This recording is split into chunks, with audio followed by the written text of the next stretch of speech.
Payal digital recording studio Siwai Patel. Music by Priyanshu Singh. एगो लाम बाटे दुगो बाटे गोल रछौली कवल पे झट देना बोल फेरा में बाड़ो सलोई का छारे खदी लहंग के झोल रछौली कवल पे झट देना बोल एगो लाम बाटे दुगो बाटे गोल रछौली कवल पे झट देना बोल फेरा में बाड़ो सलोई का छारे खदी लहंग के झोल रछौली कवल पे झट देना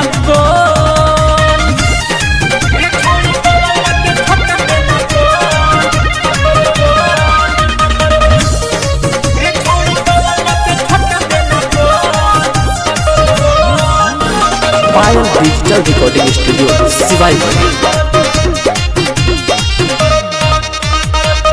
केतना हवा गरमी रे छौड़ी तोहरा दे हमें झारती हो सलैका ले जाके सरे हमें केतना हवा गरमी रे छौड़ी तोहरा दे हमें झारती हो सलैका ले जाके सरे हमें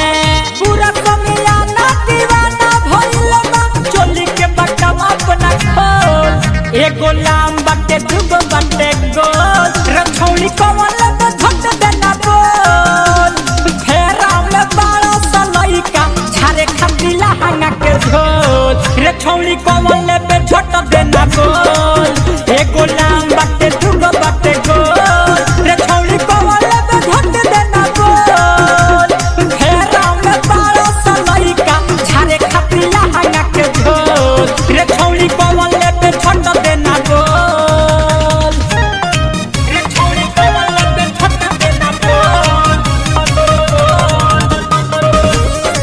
रछौली कवल पे झट देना बोल पायल digital recording studio Siwai Patel. हिलेला कोमरिया तो ऊपर दुनु हिलेला बुहले तरा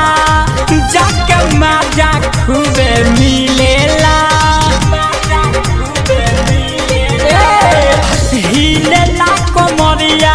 तो ऊपर दुनु हिलेला बुहले तरा जाके माजा खूबे मिलेला निर्भरियों के पगला हिलबा